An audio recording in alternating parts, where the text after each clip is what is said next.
సాగుబడికి స్వాగతం.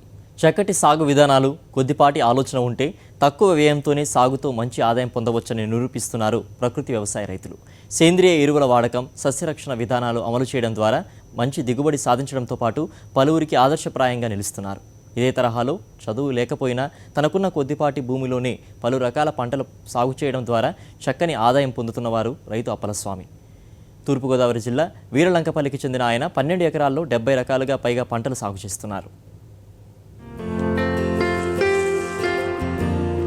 తూర్పుగోదావరి జిల్లాలో ఏజెన్సీ ముఖద్వారమైన గోకవరం మండలంలో ఓ మారుమూల పల్లెటూరైన వీరలంకపల్లికి చెందిన అప్పలస్వామి నిరక్షరాస్యుడు.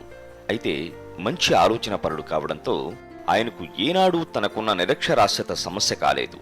లాభదాయక వ్యవసాయం చేయాలనే తపనతో తనకున్న 12 ఎకరాల భూమిలో మిగిలిన రైతుల్లా వరి సాగు చేయకుండా ప్రయోగాత్మకంగా పంటలు పండించాలని భావించారు. పండ్ల తోటలు, కూరగాయలు, ఆకుకూరలు పండించడం ద్వారా క్రమం తప్పకుండా అధిక ఆదాయం సంపాదించవచ్చని గుర్తించారు. అనుకున్నదే తడవుగా తన పొలంలో మామిడి, బొప్పాయి, సపోటా, అరటి, దబ్బ, పనస, జామ, జీడి మామిడి, కొబ్బరి, అనాస, అంజూరుతో పాటు స్థానికంగా లభ్యం కాని అనేక రకాల పండ్ల మొక్కలను పెంచుతున్నారు. 12 ఎకరాల భూమిలో దాదాపు 70 రకాల చెట్లను పెంచుతున్నారు. పండ్ల తోటల సాగులో పెద్దగా అనుభవం లేకపోయినా చక్కని సస్యరక్షణ విధానాలను అవలంబించడం ద్వారా మంచి ఫలితాలు సాధిస్తున్నాడు ఈ రైతు. ముఖ్యంగా ప్రకృతి వ్యవసాయ విధానాలను బాగా అవగాహన చేసుకున్నారు.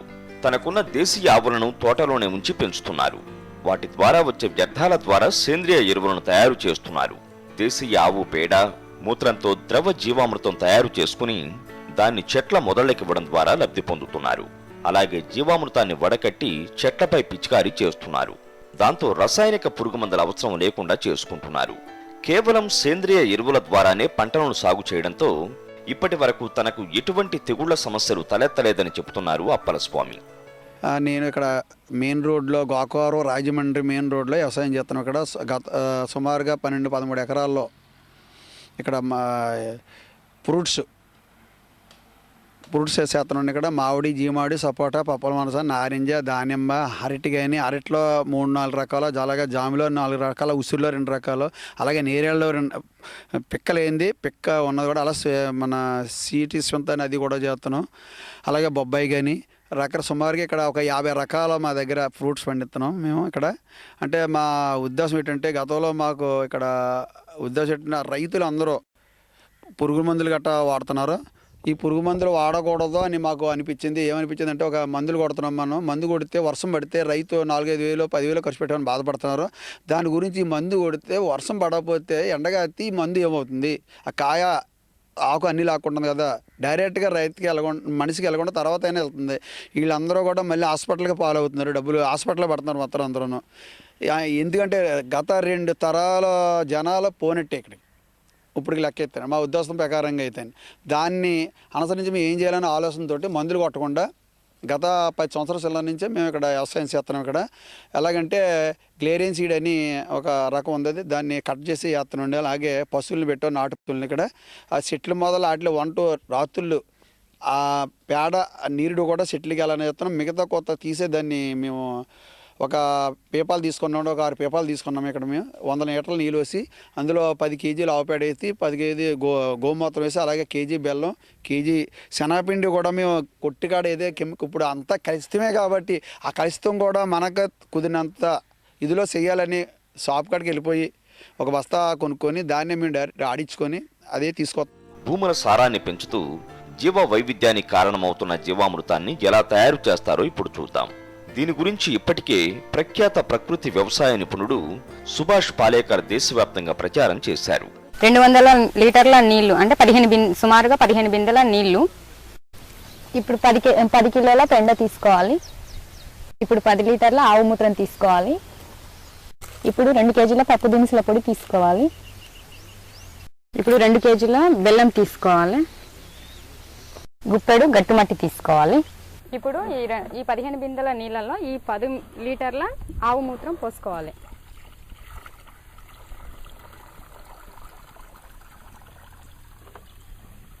ఇప్పుడు 10 కేజీల ఈ ఆవు పేడని ఇందులో కలుపుకోవాలి.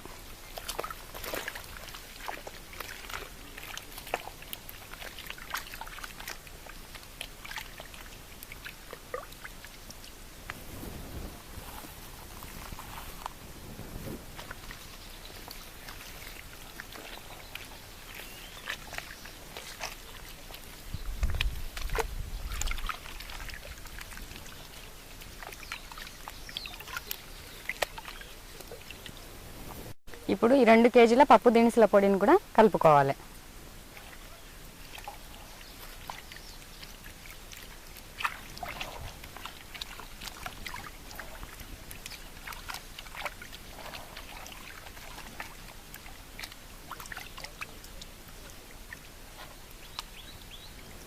ఇప్పుడు ఈ 2 కేజీల బెల్లాన్ని కూడా దీంతో పాటు కలుపుకోవాలి.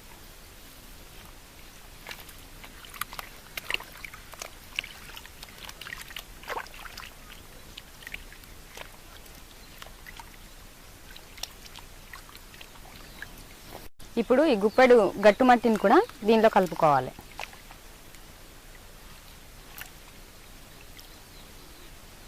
ఇప్పుడు తర్వాత ఏం చేయాలమ్మా? ఇప్పుడు ఇవన్నీ వేసుకున్నాం కదా ఇందులో, ఇప్పుడు ఇవన్నీ కలుపుకోవాలి ఇంకా బాగా కలిసే వరకు.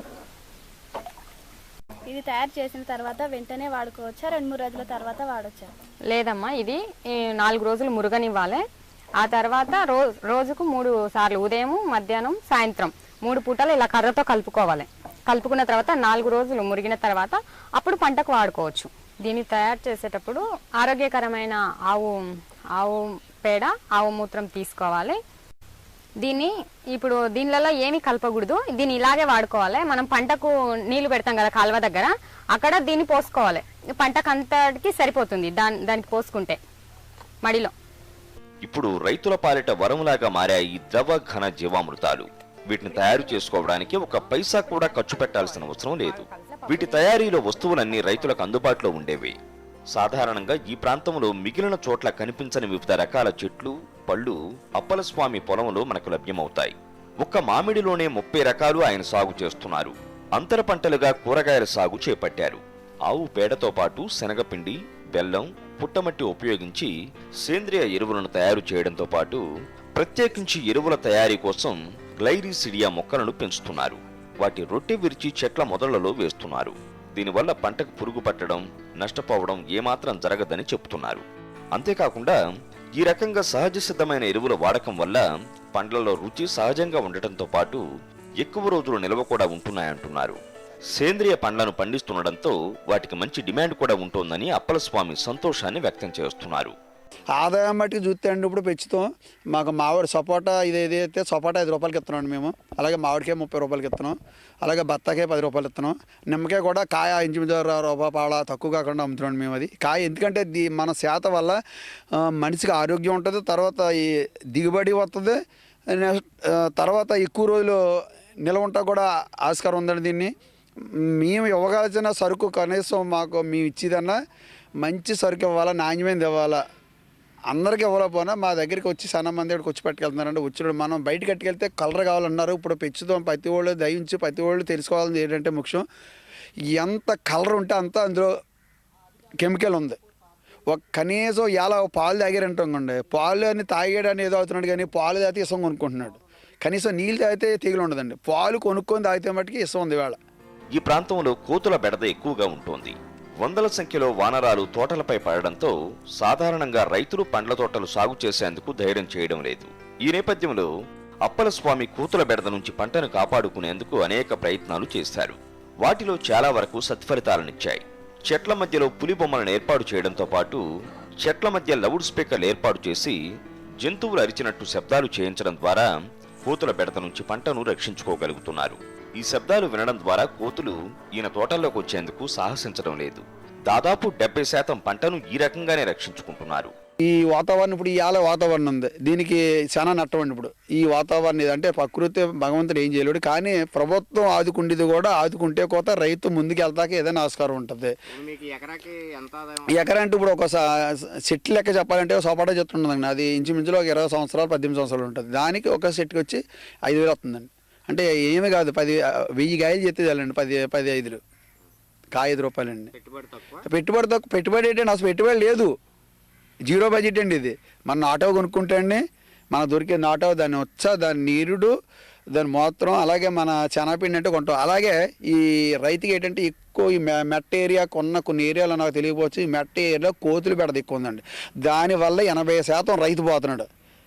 అలాగే ఇప్పుడు మన శనగపిండి కొంటున్నాండి, నేను శనగపిండి కొనక్కర్లేదండి, ఆ కోతులు లేకపోతే మినపసేను ఎక్కడ కొనండి, మినపిండి వేసుకొచ్చండి, అది కూడా 0 బడ్జెట్లో వచ్చి పెద్దండి. మన సరుకు మనం పండించవచ్చండి. అది అది కూడా మంచిది. దీనివల్ల రైతులు మెట్ట ఏరియా ఇక్కడ జగ్గంపేట నియోజకవర్గంలో కావచ్చు, ఎక్కువగా గోకవరం మండలం మొత్తం 100% కూడా రైతు పాడైపోతాం ఈ కోతుల వల్ల అండి. ప్రభుత్వం దీన్ని ఆదుకుంటే రైతు సబ్సిడీ ఇచ్చి కంటే ఇట్లా అరికడితే ఇంకా రైతు ఇంకా సత్ఫలితాలు ఎక్కడో లేవండి. దాని చేస్తే సత్ఫలితాలు రైతులోనే ఉందండి. రైతు బాగా అభివృద్ధి చెందుతాడు, ఇంకా ముందు పోతాకే. సంవత్సరం పొడవునా మీ 50 రకాల పండిస్తుంటే ఎప్పుడూ ఆదాయం ఉంటుందండి. ఎవరన్నా వచ్చిన వాళ్ళు కూడా మంచి ఏది వస్తున్నా వాళ్ళు తిన్నవాళ్ళు మళ్ళీ ఇక్కడికి వచ్చి, అలాగే ఇక్కడ మంచి ఆవకాయ రాక ఒకటి మామిడికాయ తయారు చేశాడు. అది మంచి 30 రూపాయలకి ఇస్తున్నాడు కాయ. అది ముక్క కూడా బాగుంటుంది. అలాగే మామిడి చెట్లు పెంపకానికి వస్తే చెప్పాలంటే అండి, కింద నుంచి కత్తిరించేయాలండి. గవర్నమెంట్ చెప్తుంది 50, 70, 80 మొక్కలు ఏమండి అలాగా చేసినా పర్వాలేదు. కానీ మనం బడి తీసి మొక్కను సాధారణంగా పెంచితే రేపు పొద్దున్న అది 70 సంవత్సరాలు వచ్చిందంటే 70, 80 సంవత్సరాలకి ₹1,00,000 చెట్టుకు వచ్చి తీరుతుందండి. మానుకు మంచి ఉడ్డు దిగుతుందండి, బాగా డబ్బులు వస్తుందండి మానుకు కూడా. దాదాపు 10 ఏళ్లుగా ఈ తరహాలో వ్యవసాయాన్ని లాభసాటిగా చేస్తున్నారు అప్పలస్వామి. వరి సాగు చేసే రైతులకు పలు రకాల సబ్సిడీలను అందిస్తున్న ప్రభుత్వం తమలాంటి ప్రకృతి వ్యవసాయ రైతులకు ఏ రకమైన సహాయం అందించడం లేదంటున్నారు. తన పొలంలో మొక్కలకు అంట్లు కట్టి ఆసక్తి ఉన్న రైతులకు అందిస్తున్నారు. అదేవిధంగా మార్కెట్లో లభ్యమయ్యే పండ్ల రంగులను చూసి మోసపోవద్దని, సహజసిద్ధంగా పండిన పండ్లనే కొనుగోలు చేయాలని సూచిస్తున్నారు. సేంద్రియ ఎరువుల ద్వారా సాగు చేసిన పంటల వినియోగానికి ప్రాధాన్యత ఇవ్వాలని కోరుతున్నారు. గోకవరం ప్రాంతంలో కోతుల బెడదను అరికట్టేందుకు ప్రభుత్వం సహకరిస్తే మరిన్ని పంటలు సాగు చేయడానికి అవకాశం ఉంటుందంటున్నారు. అప్పలస్వామి చేస్తున్న సృజనాత్మక వ్యవసాయం 10 మందికి ఆదర్శం కావాలని కోరుకుందాం. పాండు, సాక్షి న్యూస్, రంపచోడవరం, రాజమండ్రి, తూర్పుగోదావరి జిల్లా. ఎండాకాలం వచ్చిందంటే గుర్తుకొచ్చే రైతుల్లో మల్లెపూల రైతులు ఒకరు. మల్లెల దిగుబడి తగ్గిపోయి రేట్లు బాగా పెరిగేసరికి ఆఖరికి మల్లెపూలు కూడా కొనుక్కోలేకపోతున్నామని వినియోగదారులు నిట్టూరుస్తుంటారు. విజయనగరం జిల్లాలో అత్యధికంగా మల్లె పంట సాగయ్యే మండలాలు సాలూరు, భోగాపురం. ఇక్కడ రైతుల మనోగతం తెలుసుకోవడానికి సాక్షి చేసిన చిరు ప్రయత్నం ఇది.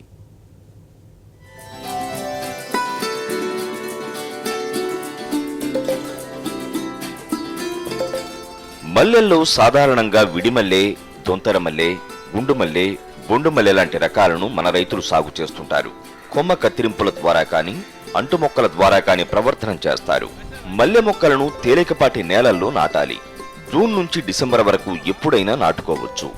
సాయం సమయాన నాటడం వల్ల మొక్క బాగా అతుకుతుంది. మగువల అందాన్ని రెట్టింపు చేయడంలోనూ, ఇంటి పరిసరాలను సువాసనలతో ముంచెత్తడంలోనూ మల్లెపూలకు మరేదీ సాటిరాదు. వినియోగదారులకు ఆనందాన్ని అందిస్తూ తాము మాత్రం నష్టాల ఊబిలో చిక్కుకుంటున్న మల్లె సాగు రైతుల పరిస్థితి రోజు రోజుకు దయనీయంగా మారుతోంది. సాధారణ పంటలకు బదులుగా 3 తరాలుగా మల్లెపూల సాగునే నమ్ముకున్న విజయనగరం జిల్లా సాలూరు మల్లె రైతుల పరిస్థితి ఇప్పుడు ముందు నుయ్యి వెనుక కొయ్యి అన్న చందంగా మారింది. వేసవి ఎండలతోనే చల్లని మల్లెల గుబాళింపు కూడా మొదలవుతుంది. సాయంకాలం అవగానే మగవలు తలపై కనీసం 3 మల్లెలైనా ముడుచుకోవాలని ముచ్చటపడతారు. ఒకవైపు అందంతో పాటు మనసుకు ఆహ్లాదాన్నిచ్చే మల్లెపూలు వేసవికే రాణిపూలుగా పేరు సంపాదించుకున్నాయి. ఉత్తరాంధ్రలో మల్లెలకు పెట్టింది పేరైన సాలూరు, భోగాపురం మండలాల్లో మల్లె మొక్కల విక్రయాలు ఇప్పుడిప్పుడే జోరందుకుంటున్నాయి. సాలూరులో ప్రస్తుతం 1000 ఎకరాల్లో మల్లెపూల సాగు విస్తీర్ణం ఉంది. ఇక్కడ నుంచి రోజు సుమారు 500 నుంచి 1000 బస్తాల వరకు విశాఖపట్నం వంటి ఉత్తరాంధ్ర జిల్లాలతో పాటు ఒడిశాలోని రాయగఢ, కోరాపుట్, జైపూర్, బర్హంపూర్ ప్రాంతాలకు కూడా ఎగుమతి చేస్తారు. అయితే సాలూరు, భోగాపురం మండలాల్లో మల్లెల సాగుకు ఆదరణ తగ్గుతోంది. వ్యవసాయం పట్ల తగ్గుతున్న ఆదరణ, గణనీయంగా పెరిగిన సాగు వ్యయం ప్రభావం మల్లెల సాగుపైన పడింది. మేము ఎంత కష్టపడినా మదుపులకి రాకుంటుంది. తోట పంట దిగుబడి లేదు. ఎంతైనా అప్పులే మిగిలిపోతానవే. బాబు ఖర్చులు ఎక్కువ అవుతున్నాయి, మదుపులు ఎక్కువ, రాబడి తక్కువ, ఆ కూలీలు ఎక్కువ అవుతున్నాయి. ఆ 2 ఎకరాలు ఉన్నాయి కానీ జనాలు ఎక్కువైపోయి మదుపులు ఎక్కువైపోతున్నాయి. మదుపులు తగినట్టు రాబడి రాలేదు. జనాలు ఎక్కువ, ఇవినేవు పూతలు కట్టలేవు. తోట మాడిపోతుంది శుభ్రంగా. పసుపాకు వేసింది. మరి ఎలా బతుకుతారు? కూలీలను ఎలా బతుకుతారు? రైతులను ఎలాగుంటారు? రైతులు బతకడానికి లేదు. మరి వాళ్ళు కూలీ ఇస్తే కదా మాకు ఉంటుంది. వాళ్ళకి వ్యవసాయం వస్తే మాకు కూలీలు ఇస్తారు. దాన్ని బట్టి మరి వ్యవసాయం బట్టి చూసుకొని ఇది అవుతారు. 10 మంది ఆడవలసింది 2 ముగ్గురు ఏరుతాను. 2 ఎకరాలు 3 2 ఏరుతారు. కూలీలు ఎక్కువ కాకపోతే కూలికి వెళ్ళకపోతే అవ్వదు. రైతులకి వ్యవసాయం చేయకపోతే అవ్వదు. మదుపులు ఎట్టలేక వదిలిసుకుంటారు సగం సగం. ఎందుకమ్మా ఒకసారి దిగుబడి పడిపోవడానికి కారణం? దిగుబడి పడిపోయిన కారణం అంటే మదుపులు మరి వర్షాలు పెట్టి ఇట్లు పెట్టి ఇప్పుడు రేట్లు బట్టి దిగుబడి లేదు, ఇది అయిపోయారు. మల్లె తోటలు పూతకొచ్చే సమయంలో రోజు నీరు పెడితే తప్ప పూలు రావని, అయితే కరెంటు కోతలతో నీరందించడం గగనమవుతోందంటున్నారు ఇక్కడి రైతులు. మరోవైపు అన్నింటికీ ధర పెరిగినా మల్లెల రైతులకు వ్యాపారులిచ్చే మద్దతు ధర పెరగడం లేదంటున్నారు. వాస్తవానికి మల్లెలను కేజీలతో పాటు లీటరు పాత్రలతోనూ కొలుస్తారు. సాలూరు ప్రాంతంలో రైతులకు లీటరుకు 12 రూపాయల నుంచి 15 రూపాయలు చెల్లించే వ్యాపారులు తాము మాత్రం వాటిని డిమాండ్ను బట్టి 30 రూపాయల నుంచి 40 రూపాయల వరకు అమ్ముకుంటారు. రైతులు కూడా తగ్గారు, లేబర్లు కూలీలు ఎక్కువైపోయి చాలామంది ఆపేసి రైతులు ఏంటంటే సాగుదారులకు ఇచ్చిస్తుంటారు తోటలు. దీనికి రైతులకి కిట్టగా కొంతమంది చాలామంది పీకేసారు కూడా, పీకేసి జొన్న అరటి ఇలాంటివి వేసుకుంటుంటారు అన్నమాట. లేబర్ లేని పనులు కదా ఇలాంటివన్నీ, ఇలాంటి లేబర్ ఉండాలి, దాన్ని బట్టి ఇచ్చేసారు, ఆపేసారు చాలామంది. రైతుకి 15 రూపాయలు అండి ఇవ్వాలి. అది ఎక్కువని తక్కువని దుమ్ము, ఎంత దుమ్ము అవని ఎంత తక్కువ అని లీటర్కి 15 రూపాయలు. 20 రూపాయలు వస్తుందండి లైన్ వేస్తే, లీటర్కి 20 రూపాయలు వస్తుంది లైన్ వేస్తే. లేదండి, మేము ఎక్స్పెక్ట్ చేస్తాం ఇక్కడి నుంచి, అన్ని ఊర్లో ఎక్స్పెక్ట్ ఇక్కడి నుంచే వారం వెళ్తుంటాం అమౌంట్కి. మా వ్యాపారం దిగుబడి తగ్గిపోయింది. పైగా తోటలు కూడా ఇక్కడ నుండి రైతులు తీసేయడానికి ఇష్టపడ్డారు, ఎందుకంటే రైతు కూలి కెట్టట్లేదు. మనిషికి ఇంచుమించు 100 నుంచి 120 రూపాయలు ఖర్చు అవుతుంది.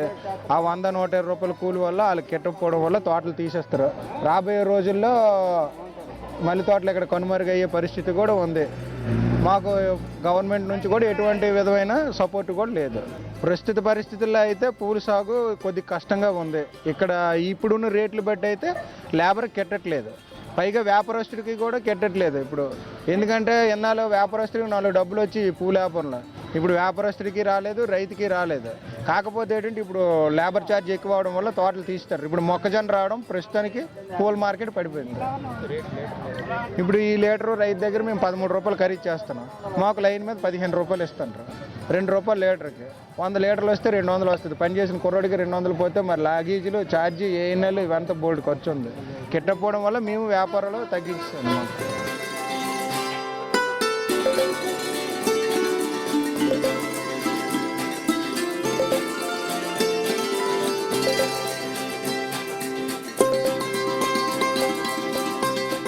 తరతరాల బడి అలవాటు పడిపోవడం వల్లే ఈ పంటను సాగు చేస్తున్నామని, మున్ముందు ఈ సాగు చేసే రోజులు కనిపించడం లేదని రైతులు వాపోతున్నారు. మల్లెపూలను ఏరడానికి వచ్చే మహిళల కూలీ రోజుకు 100 రూపాయలు ఇవ్వాల్సి వస్తోంది. ఇక పొలాన్ని కౌలుకు తీసుకున్న వారి పరిస్థితి మరోలా ఉంది. లాభ నష్టాలు, పంటల దిగుబడితో సంబంధం లేకుండా తోటల యజమానులకు డబ్బు చెల్లించాలని, ఈ దఫా రైతులకు డబ్బు కట్టేశామని, పంట మాత్రం కుళ్ళిపోయిందని కౌలు రైతులు వాపోతున్నారు. మా బాధలు మేము పడుతున్నాము. మరి అది లేకపోతే మరి ఇస్తే 2 ఆకులు తింటే నా మద్దతు తింటే నష్టం అయితే భరించుకున్నాం. రైతుకి భూమి కల్లడికి డబ్బు కట్టించాను, మరి నా ఇంత తినడం లేకపోతే నష్టపరిపడం అంతే. మరి అందులో ఉద్దేశం ఏట్లేదు. ఇది కుళ్ళిపోయి ఇక దిగుబడి లేదే చెప్తాను కదా, కుళ్ళిపోయి వచ్చిందని. కుళ్ళికి వచ్చింది 3 కుళ్ళు ఉంటే 1 మంచి పువ్వు ఉంది అంతే. చూసి పెట్టరా మీకు అంతే. అవి కుళ్ళు ఏరుకొని మంచి పువ్వు ఏరుకొని అలాగా నడిపిస్తుంది, కొద్దిగేసి సాయంకాలం 5 వరకు 6 వరకు అలాగా ఏరుతున్నాం. మార్పులు తెలుపులు ఉన్నాం ఏరుకొని కాయన పరే చేసుకుంటున్నాం. మరి అందాక రోజుకి ఏదైనా 60 లీటర్లు 30 లీటర్లు అవుతాయి అంతే. ఇది మొత్తం ఇదంతా మళ్ళీ బోల్డ్ ఉండేవి తీసారు, ఇంకా ఇలాగ ఈ చుట్టుపక్కల ఇవే ఉన్నాయి అంతే. అంతెక్కడమైనా తీసుకురా దున్నివన్నీ మళ్ళీ తోటలే 2 తీసి అమ్మిస్తుంటుంటారు భూములు సైట్లకి లెక్క ఉన్నోళ్ళు, కొంచెం భూములు ఉన్నోళ్ళు. దీన్ని చెప్పలేము సార్, పచ్చి వ్యాపారం చెప్పలేము. చేపల లాంటిది వ్యాపారం. చేపలు ఉంటే ఒక రోజు కేజీ 80 అయిపోద్ది, లేదంటే 60 రూపాయలు అయిపోద్ది. ఇది రోడ్డు మీద వేసాం నిన్న మొన్న 10 రూపాయలు 20 రూపాయలు అయిపోయింది. అదే పిల్లలు చేసిన అయితే 60-70 రూపాయలు లీటరు. మీనటలు వచ్చి బ్యాంక్ ఇక్కడ కొంటారు. అది నేను అనేది వెరైటీ కాదు. ఇది పచ్చి వ్యాపారంతో మనం చెప్పలేం, అది కారణం వెరైటీ కాదు సార్. మేము ఇది 3 సంవత్సరాలు బట్టి చేస్తున్నాం. 3 సంవత్సరాలు బట్టి ఇలాగే మరి మధ్య మేము కూలోళ్ళు ఏదైనా పెడతాను, తగ్గిన వాళ్ళు మా ఇంట్లో వాళ్ళు మేము కష్టపడతాను. మరి అందుకే బట్టి ఇటుబడి ఏమిటంటే మరి అలాగే 1 సంవత్సరం వరకు 1 సంవత్సరం వరకు మరి వార్తలు దిగిన తర్వాత తప్పదు. ఇది ఒకటి ఏకమెడిచింది. ఈ బోర్ నీళ్ళతో అంతకాని తడుపుతాం.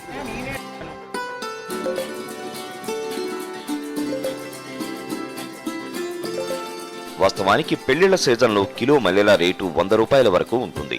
మిగిలిన సమయంలో అంత రేటు రాదు. ప్రధానంగా సాగు కష్టాల వల్లే రైతులు మల్లెపూల వ్యవసాయంపై విసుగు చెందుతున్నారు. ఒకప్పుడు మల్లెపూల సాగుతో 4 డబ్బులు కళ్ళ చూడగలిగే పరిస్థితి ఉండేది. ప్రస్తుతం మల్లెలను ఏరుతున్న కూలీలకు కూడా వచ్చిన డబ్బులు సరిపోవడం లేదని రైతులు ఆవేదన చెందుతున్నారు. ఈ పరిస్థితుల్లో మల్లె సాగు రైతులు ప్రత్యామ్నాయ పంటల వైపు మొగ్గు చూపిస్తున్నారు. ఫలితంగా మల్లెపూల ప్రేమికులకు మత్తెక్కించే మల్లెపూల గుబాళింపు రానున్న రోజుల్లో దూరమయ్యే ప్రమాద సంకేతాలు కనిపిస్తున్నాయి. మరోవైపు పూల పంటల విషయంలో ప్రభుత్వం వైపు నుంచి కూడా ఎలాంటి సహకారం రైతులకు కనిపించడం లేదు. రైతులు ఎవరికి వారు వారి వారి అనుభవాల ద్వారా కష్టమో నష్టమో పూల సాగు చేపట్టడమే తప్ప సర్కారు వైపు నుంచి వీరికి పెద్దగా ఒరిగిందేమీ లేదు. ఈశ్వర్, సాక్షి న్యూస్, విజయనగరం జిల్లా. ఈ ఏడాది ఎలాంటి టెన్షన్ లేకుండా ప్రతి ఒక్కరూ మామిడి పండ్లు తినొచ్చని వ్యాపారులు అంటున్నారు. కోర్టు ఆదేశాలను గౌరవిస్తూ ప్రజల ఆరోగ్యాన్ని దృష్టిలో పెట్టుకొని తాము కొత్త నిర్ణయం తీసుకున్నామంటున్నారు. ఈసారి పళ్లను మగ్గబెట్టడంపై కొత్త వివాదం తలెత్తింది. కార్బైడ్ను హైకోర్టు నిషేధించింది. మరోవైపు సహజంగా పండిన పళ్ళనే మాత్రమే విక్రయించాలని ప్రభుత్వం ఆదేశించింది. ఈ నేపథ్యంలో పళ్లను ఎలా మాగబెట్టాలని వ్యాపారుల్లో ఆందోళన నెలకొంది. ప్రజల ఆరోగ్యానికి హాని కలిగించే కార్బైడ్ కు గుడ్ బై చెప్పామని హైదరాబాద్ లోని పండ్ల వ్యాపారులు చెబుతున్నారు. మరి ఈ సీజన్ లో పండ్లను మగ్గబెట్టడానికి ఎలాంటి ప్రయత్నాలు చేస్తున్నారంటే, మన రాష్ట్ర ప్రభుత్వము, హార్టికల్చర్ డిపార్ట్మెంటు, ఫుడ్ సేఫ్టీ వాళ్ళు మాకు చెప్పిన ఆల్టర్నేటివ్ పద్ధతి ఇథిలీన్ వాడమని చెప్పి మేము ఈ సంవత్సరము ఇథిలీన్ పౌడరే వాడుతున్నాం. ఇథిలీన్ వాడడంలో ఎటువంటి ఇబ్బంది లేవు అని చెప్పి మన హైదరాబాద్, తెలంగాణ రాష్ట్ర మార్కెటింగ్ వాళ్ళు, మార్కెటింగ్ శాఖ వాళ్ళు, హెల్త్ డిపార్ట్మెంట్ వాళ్ళు, ఫుడ్ సేఫ్టీ డిపార్ట్మెంట్ వాళ్ళు రికమెండ్ చేసినారు. ఈ వరల్డ్ హెల్త్ ఆర్గనైజేషన్ కూడా ఇది వాడచ్చు అని చెప్పి రికమెండ్ చేయగలిగింది. ఇదివరకే రికమెండ్ చేసింది. రకరకాల పండ్లను మగ్గబెట్టేందుకు ప్రపంచంలో 30 దేశాలు ఇథిలీన్ను వినియోగిస్తున్నాయని పండ్ల వ్యాపారులు చెబుతున్నారు. ప్రస్తుతం తాము చైనా నుంచి దీన్ని దిగుమతి చేసుకుంటున్నామని చెప్పారు. వరల్డ్ హెల్త్ ఆర్గనైజేషన్ తో పాటు అనేక ప్రభుత్వ సంస్థలు ఇథిలీన్ వినియోగంపై సానుకూలంగా స్పందించాయని గుర్తు చేస్తున్నారు. ఇథిలీన్ వాడొద్దు అని చెప్పి మన అధికారులు చెప్పలేదు. ఇది ఇథిలీన్ అనేది వాడనీకి మనకు 15/9/2015 నాడు ఇక్కడ మార్కెట్లో కార్బైడ్ పైన అవగాహన సదస్సు ఒకటి ఏర్పాటు చేశారు. ఆ ఒక అవగాహన సదస్సులో additional director marketing, joint director marketing, SGS marketing, food department వాళ్ళు, హెల్త్ డిపార్ట్మెంట్ వాళ్ళు, సైంటిస్టులు పాల్గొన్నారు. ప్రతి ఒక్కరు ఇథిలీన్ వాడనీకి మగ్గు చూపిస్తున్నారు. మేము కూడా ఇప్పుడు అదే వాడుతున్నాం. ఇథిలీన్ తో మగ్గపెట్టిన పండ్లు తింటే ఆరోగ్య సమస్యలు రావని ప్రభుత్వ సంస్థలు, ఉద్యోగులే స్పష్టంగా చెప్పడం వల్ల ఈ ఏడాది మామిడి పండ్ల వ్యాపారం బాగా జరిగి రైతులకు లాభాలు వస్తాయని వ్యాపారులు అంటున్నారు. కాబట్టి ఇప్పుడు అందరు మార్కెట్లో కాల్షియం కార్బైడ్ మానేసినారు, ఓన్లీ ఎథిలీనే వాడుతున్నారు. కాబట్టి అందరికీ మేము కూడా చెప్పేది అంటే, గవర్నమెంట్ ఏదైతే రెస్ట్రిక్షన్ పెట్టిందో అది ఎవరు వాడకుండా ఓన్లీ ఎథిలీన్తోనే గవర్నమెంట్ చెప్పిన, డిపార్ట్మెంట్ వాళ్ళు చెప్పిన పద్ధతిలో ఫ్రూట్స్ మగ్గబెట్టాలని అందరికీ విజ్ఞప్తి చేస్తున్నాం. కోర్టు ఆదేశాలు, ప్రభుత్వ హెచ్చరికల నేపథ్యంలో కార్బైడ్ కు తాము స్వస్తి చెప్పామని, ఇథిలీన్తో మగ్గబెట్టిన పండ్లను ప్రతి ఒక్కరూ హ్యాపీగా తినొచ్చని అంటున్నారు. మొత్తానికి ఈసారి కార్బైడ్తో మగ్గించిన పండ్ల నుంచి వినియోగదారులకు విముక్తి లభించనుంది. ఈసారి కొత్తగా ఇథిలీన్తో మగ్గించిన పండ్లు వినియోగదారులకు అందుబాటులోకి రానున్నాయి. వీడియో జర్నలిస్ట్ సతీష్తో విక్రమ్, సాక్షి టీవీ, హైదరాబాద్. సాగుబడి కార్యక్రమంపై మీ అభిప్రాయాలు, సూచనలు పంపండి. అంతేకాదు మీ సందేహాలను కూడా పంపండి. వాటికి నిపుణుల చేత పరిష్కారాలు ఇప్పించి టీవీలో ప్రసారం చేస్తాం. మా address Sagubadi, Sakshi TV, Sakshi towers, 6-3-249/1, road number 1, Banjara Hills, Hyderabad 500034. మా ఈమెయిల్ sagubadi.sakshiTV@gmail.com. ఇది వాటి సాగుబడి. Stay tuned.